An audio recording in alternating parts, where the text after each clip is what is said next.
Bienvenue dans l'épisode 4 de Réunion Canapé, le podcast. On est là pour parler d'amour.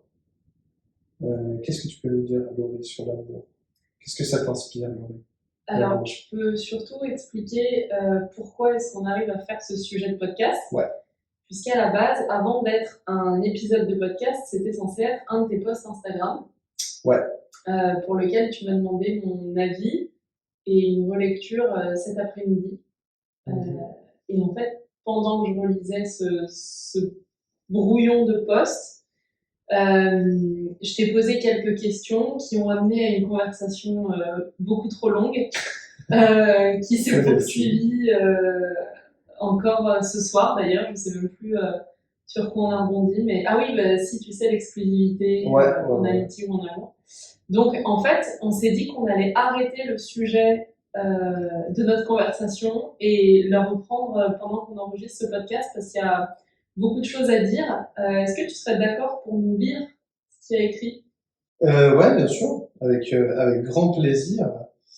Donc moi, j'avais mis le titre L'amour et le sexe, mais je sens qu'on n'est plus du tout sur le sujet. Voilà, et je sens que je me suis éparpillé. En fait, là, je vais vous lire la première partie, mais elle est en 3 parties. Donc j'ai mis « L'amour est un sentiment intense qui est souvent confondu avec l'attirance physique ou sexuelle, faire l'amour. Et pourtant, ce sont 2 choses très différentes. L'amour est synonyme d'affection, pas d'excitation. Il ne choisit pas un physique ou une situation, et encore moins la facilité. Il est là, et c'est tout. À la différence du sexe, où il y a toujours une raison pour coucher avec une personne, l'amour n'a besoin d'aucune raison. On a d'ailleurs beaucoup de mal à expliquer pourquoi on aime quelqu'un. C'est le signal qu'il faut absolument écouter pour faire la différence entre l'amour et l'attirance physique. Est-ce que j'ai envie de m'engager avec cette personne même s'il n'y a pas de sexe? L'amour peut vivre sans le sexe et le sexe peut vivre sans l'amour. Point, vous avez 4 heures. Donc, suite à cette lecture, moi, ce qui m'a interpellée, c'est cette notion de l'amour peut vivre sans le sexe sans l'amour, ok. Et aussi, tu sais ce que tu dis avant, que le sexe on trouve toujours une raison à faire l'amour ou à faire du sexe tout simplement avec quelqu'un, et pas forcément de raison. On a du mal à expliquer pourquoi on aime quelqu'un. Là où ça m'a fait tiquer, moi, c'est que je me suis dit, en fait, parfois, coucher avec quelqu'un, il n'y a pas forcément une explication. Tu vois, t'as plein de personnes qui vont... tu vois, c'est genre, bah, je sais pas trop pourquoi j'ai fait ça.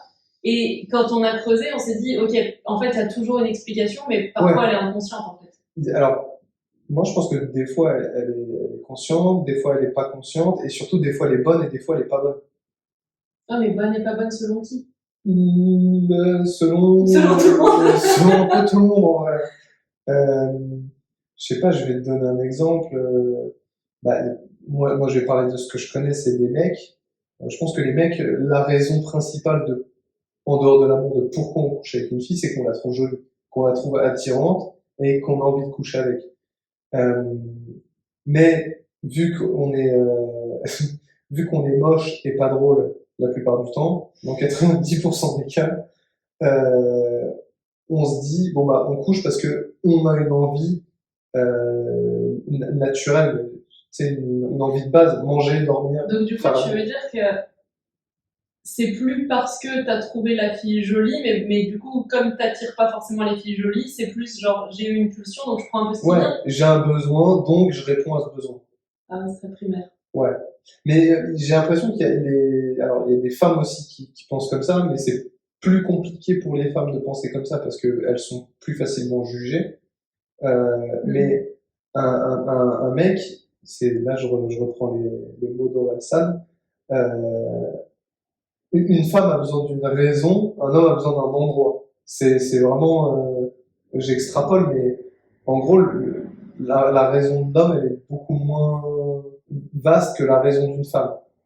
Une femme, elle se pose plus de questions. Est-ce que j'ai des sentiments? Est-ce qu'il me plaît physiquement? Est-ce que... En généralité, parce que tu as quand même beaucoup de femmes, et je pense qu'en fait, il y a toujours eu beaucoup de femmes qui fonctionnent comme ça, mais pendant très longtemps, on l'a pas dit et on l'a caché parce que c'était pas OK dans la société. Aujourd'hui, j'ai la sensation que c'est un comportement aussi féminin qui se voit de plus en plus et qui est de plus en plus assumé. Ouais, mais qui est pas encore compris, surtout chez les hommes. Ce comportement féminin, il n'est pas normal chez une majorité d'hommes. D'avoir face à eux leur miroir et leur égal, c'est pas OK, quoi. Moi, j'ai toujours le truc de mais une meuf qui couche avec plein de mecs, c'est une pute. Et le truc de qui est la pute dans l'histoire, t'es tous les week-ends en train de baiser des meufs que tu connais pas et tu te fais du bien, et une meuf qui fait la même chose que toi, enfin, tu sais, genre, ça tient pas la route, quoi. Mais, enfin voilà, ça c'est pour le parallèle avec le sexe. Ouais, mais tu vois, moi, ce qui m'a interpellée tout à l'heure, c'est de me dire, OK, mais alors, si on part du principe que la raison est parfois inconsciente de pourquoi est-ce que j'ai couché avec cette personne, c'est pas forcément un schéma conscient, tu vois, encore pire si t'es en soirée ou si t'es sous alcool. Ou mais là, c'est encore différent. Tu vois, c'est genre, j'étais bourré, j'ai couché avec, bon. Donc, à la limite, on peut dire que ça sert de raison, mais c'est inconscient. Ouais. Mais alors, dans ces cas-là, est-ce qu'on peut pas dire aussi la même chose de l'amour? Tu vois, c'est, je reste où je tombe amoureux de cette personne pour pas être seule, pour me sentir aimée. Mais tu vois, c'est là que, c'est ce que je te disais tout à l'heure, c'est là où moi je comprends pas trop le délire, c'est que l'amour, c'est ce que je dis dans le texte, c'est de l'affection pour quelqu'un. C'est pas de l'attirance pour quelqu'un. L'amour, ça peut être envers un ami, envers je sais pas, un parent, un enfant, un pote. Ah, mais alors c'est là que ça s'est perdu dans ton poste, parce que comme on cible amour et sexe, naturellement on pense à l'amour dans le couple. Ouais, mais naturellement on pense à l'amour dans le couple. Il n'y a pas de... Même quand on le met pas en lien avec le sexe. Quand on parle d'amour, on pense forcément histoire d'amour amoureuse. C'est ça. Tu parles d'amour, tu vois tout de suite des roses rouges, un mec poser le genou, sortir une balle. Enfin, c'est la première image que tu as. Alors qu'il y a des amours, l'amour platonique existe, toutes sortes d'amour existent, quoi. Et souvent, on fait le lien entre, regarde même dans les films, un peu moins maintenant, mais moi je regarde les films de mon adolescence, même de mon enfance. L'histoire d'amour, c'est une rencontre, on vit ensemble, on s'engueule, entre-temps on fait l'amour, il y a une tromperie, donc tromperie c'est forcément on est allé voir ailleurs, enfin tu vois, c'est le sexe a une grande part dans l'amour, et l'amour c'est juste réduit à un couple, tu vois. Ouais, ce que toi tu voulais aborder, c'est l'amour en général, au sens large, et l'amour du coup qu'on a vis-à-vis de n'importe qui. Ce qui nous avait amené sur ma question suivante, c'était dans un couple donc, où l'amour est amoureux, à mon sens, il y a forcément la notion de désir qui rentre en jeu, et donc de sexe, parce que sinon, qu'est-ce qui différencie l'amour qu'on se porte dans un couple de l'amour qu'on se portera en tant que meilleurs amis, tu vois? L'amour en tant que meilleurs amis, pour moi, il n'y a pas de désir. C'est un amour platonique. Exactement. C'est je te kiffe pour les valeurs que tu as, pour ce que tu représentes, pour la personne que tu es aujourd'hui. Mais c'est sans attirance physique. Sans attirance physique. Ouais, je suis d'accord. Et pareil, l'amour, pour moi, l'amour, il évolue, quoi. Il n'est pas figé dans le temps. C'est-à-dire que aujourd'hui, la personne que tu connais, tu l'aimes, peu importe l'amour. Si cette personne, elle évolue et qu'elle s'éloigne de toi, tes valeurs que tu respectais et qui te faisaient aimer cette personne, tu peux avoir moins d'amour ou plus d'amour pour cette personne, tu vois. C'est pas un truc figé. Et même, je pense que l'amour peut évoluer tout en restant amour, parce que du coup, là, dans l'exemple que tu donnes, c'est un peu, il y avait l'amour et puis à un moment donné, il n'y a plus d'amour, mais je pense qu'il peut même se transformer. Par exemple, j'ai en tête des personnes, des anciens couples que je connais, qui s'aimaient, qui étaient véritablement couple.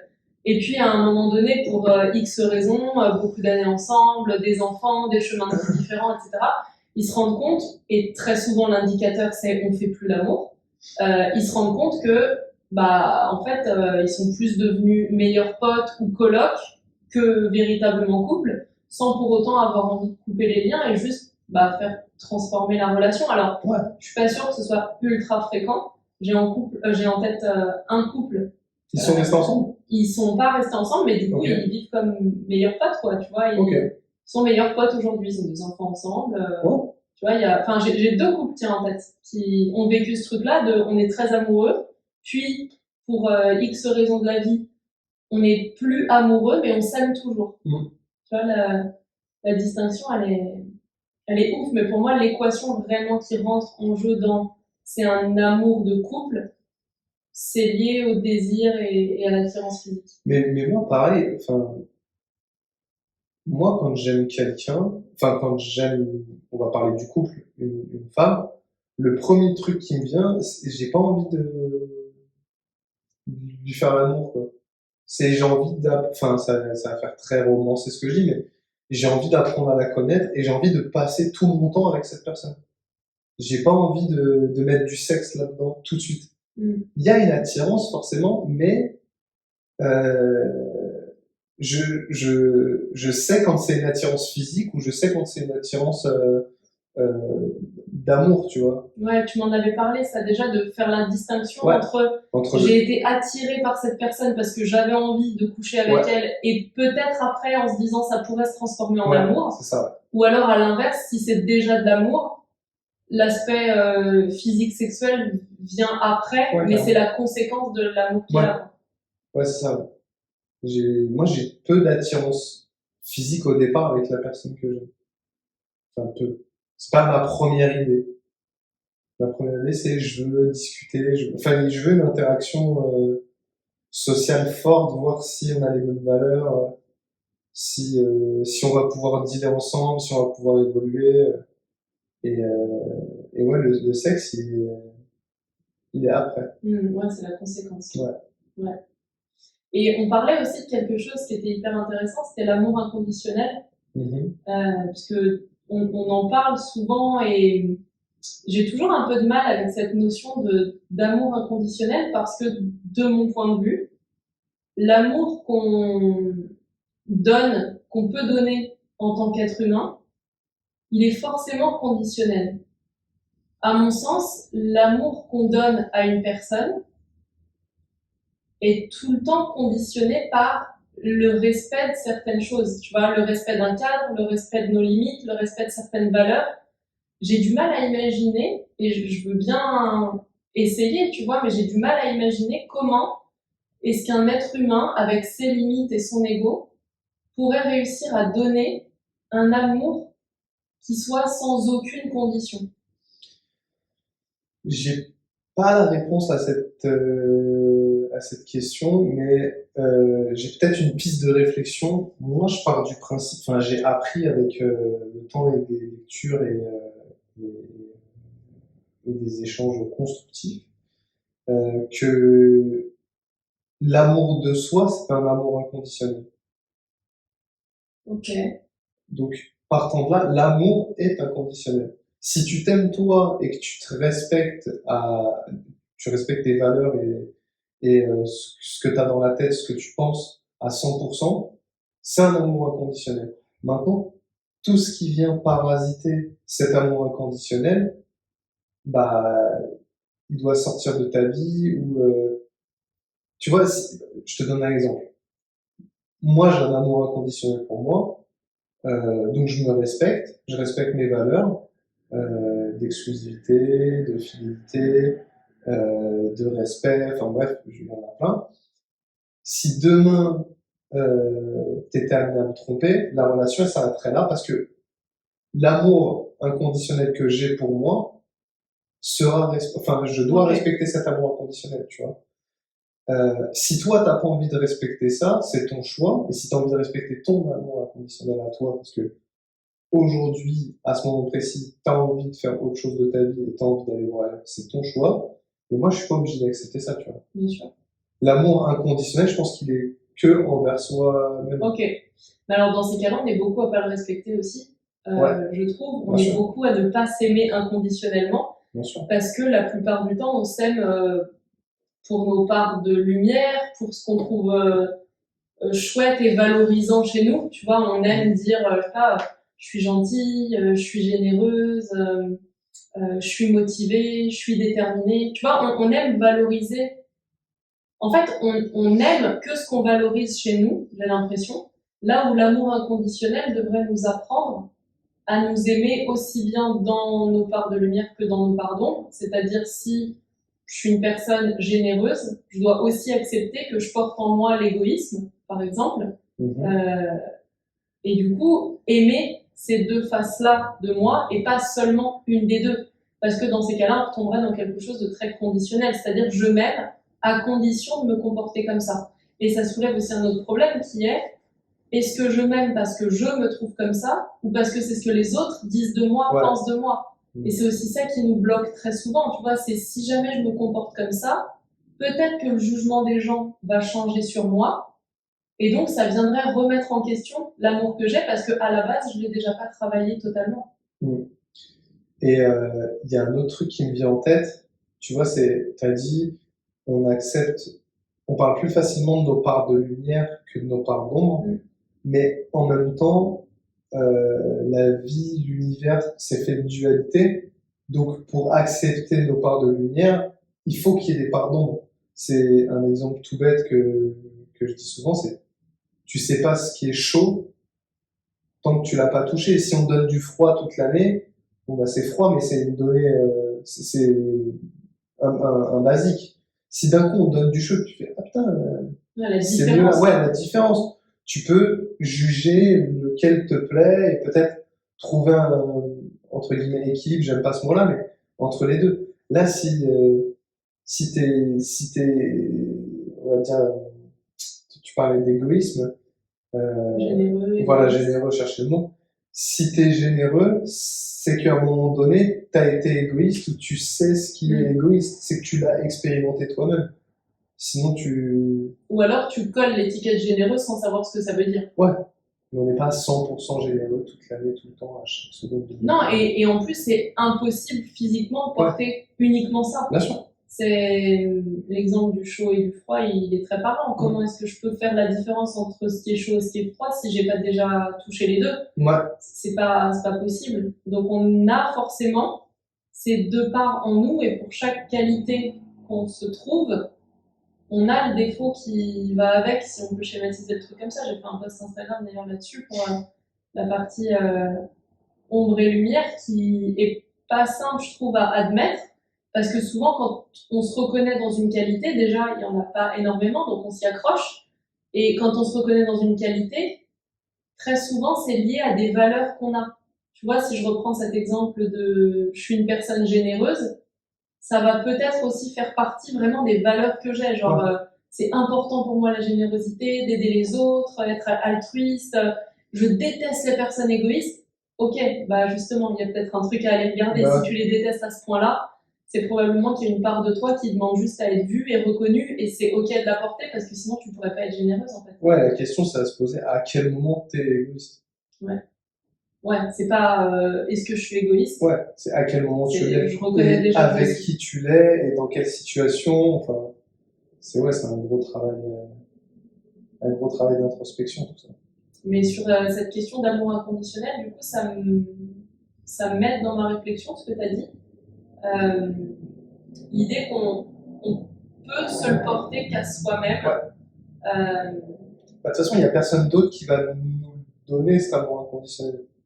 Tu vois ce que je veux dire? Si toi, déjà, t'es pas capable hors croyance religieuse ou ouverture à la spiritualité aussi, tu vois, parce que typiquement, nous, on a testé dans le cadre de la formation Coach Academy le Theta Healing, qui est une forme de spiritualité, de connexion à l'univers, à plus grand que nous.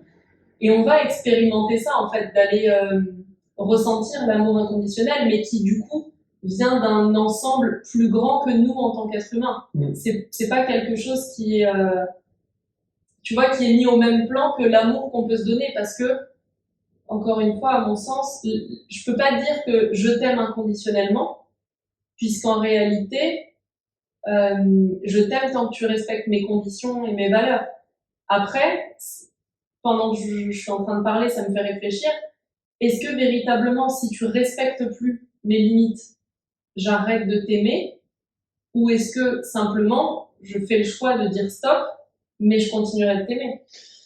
Moi, je pense que, enfin, en tout cas pour ma part, moi je pense que je continuerai de t'aimer, mais moi je passerai avant, enfin, l'amour pour moi passera avant l'amour que j'ai pour toi. Et je conseille à tout le monde de s'aimer soi-même avant d'aimer quelqu'un d'autre. Sinon, ça va être catastrophique. Ouais, en gros, pour mon intégrité en tant que personne, je prends les décisions pour moi. Je me vois pas, et, et ça arrive, hein, il y a des gens qui trompent et qui pardonnent, enfin, qui se font tromper et qui pardonnent plutôt. Et c'est cool aussi, mais il y a... Mais ça fait partie du cadre que tu as posé dans le Ouais. groupe aussi, tu vois. Il y a, Ouais, bien sûr. il y a un débat à avoir là-dessus, sur l'exclusivité ou pas, et sur la notion de tromperie et les conséquences si jamais ça se passe. Tu vois, il y a, là, je pense qu'il y a autant de règles que de couples. Et d'ailleurs, c'était le dernier point qu'on a évoqué tout à l'heure. C'est, en fait, je me questionnais sur pourquoi est-ce que c'est OK en amitié de pas être exclusif, c'est-à-dire j'ai des amis et j'accepte que eux-mêmes aient des amis, mais par contre, dans le couple, à part les couples libres où on commence à en voir de plus en plus, qui en tout cas le disent ouvertement, mais c'est encore pas la majorité, je pense.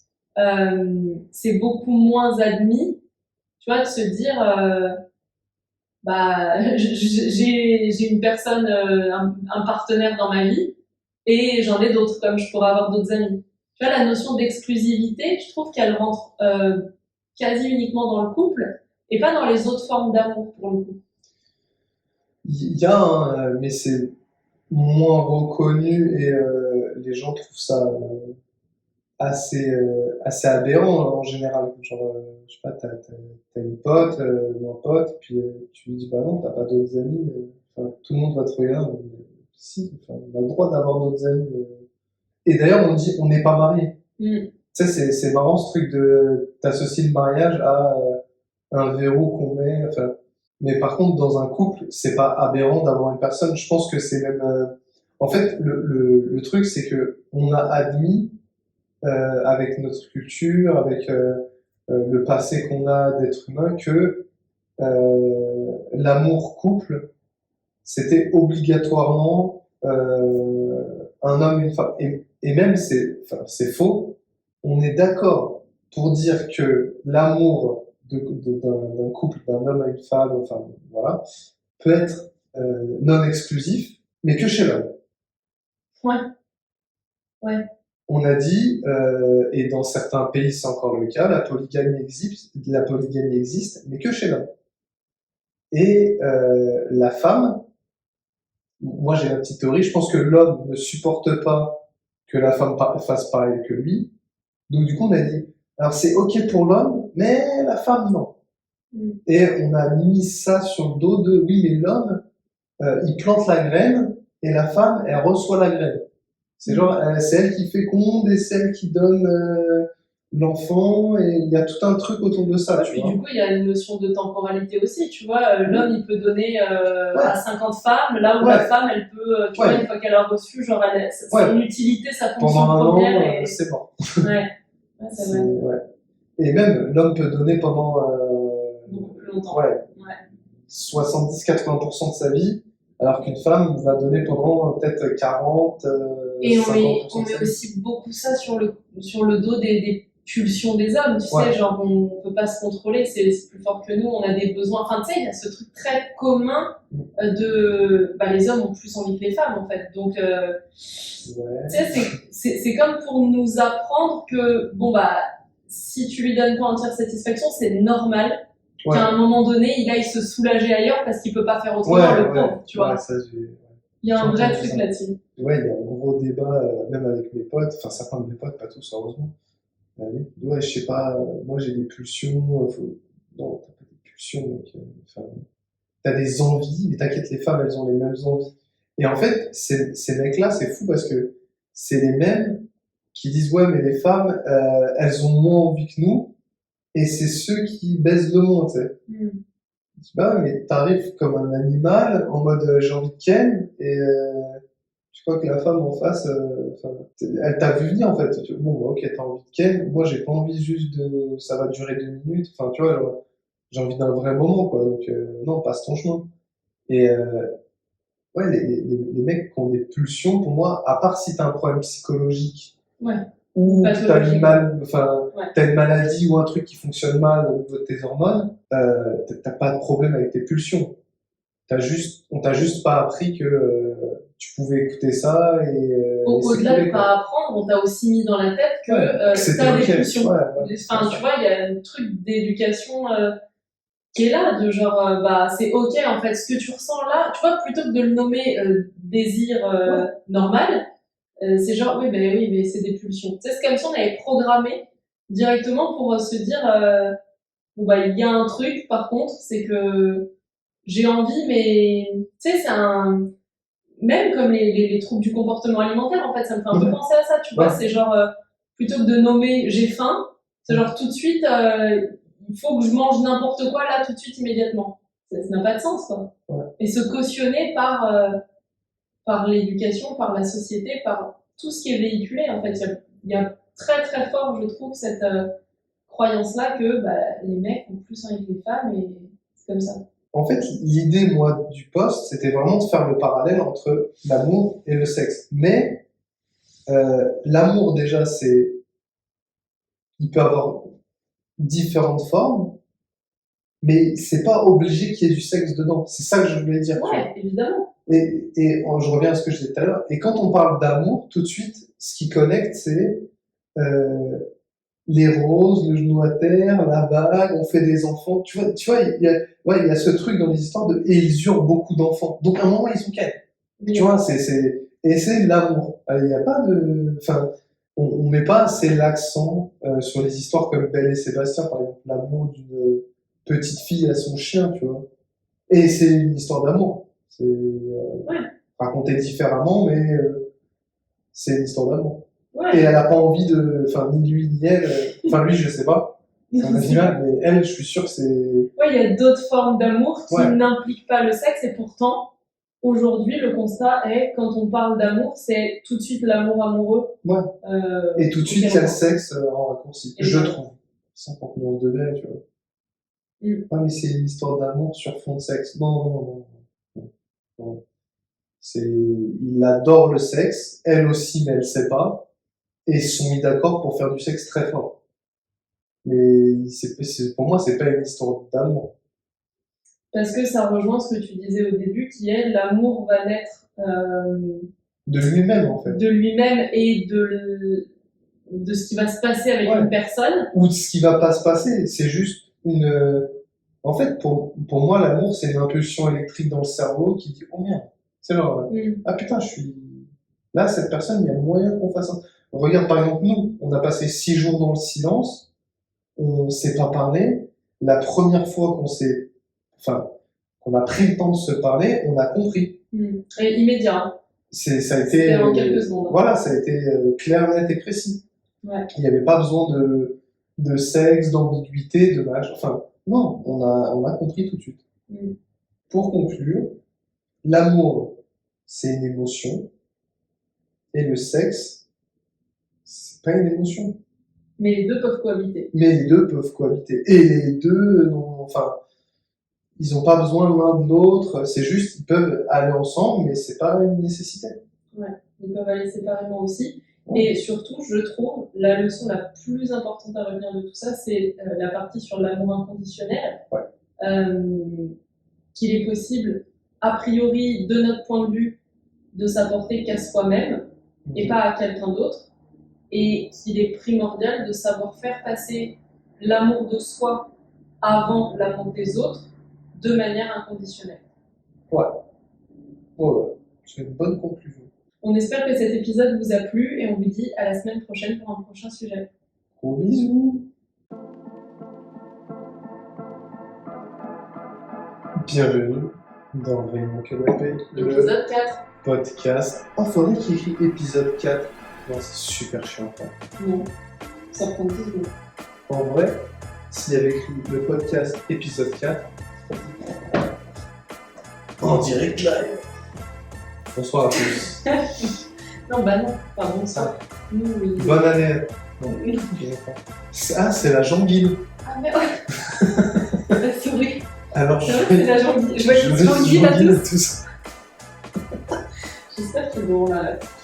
Je pense qu'il y a des gens qui auront la ref. Combien de requêtes sur Google? Qu'est-ce que c'est la Jean-Guil?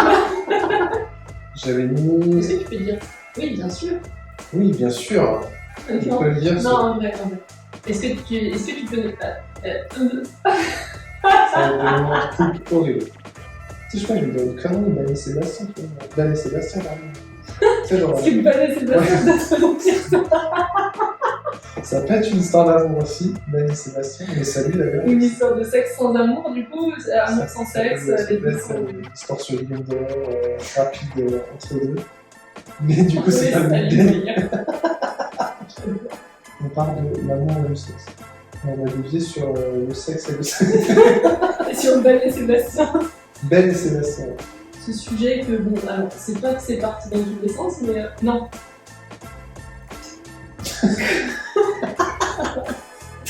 Accélère.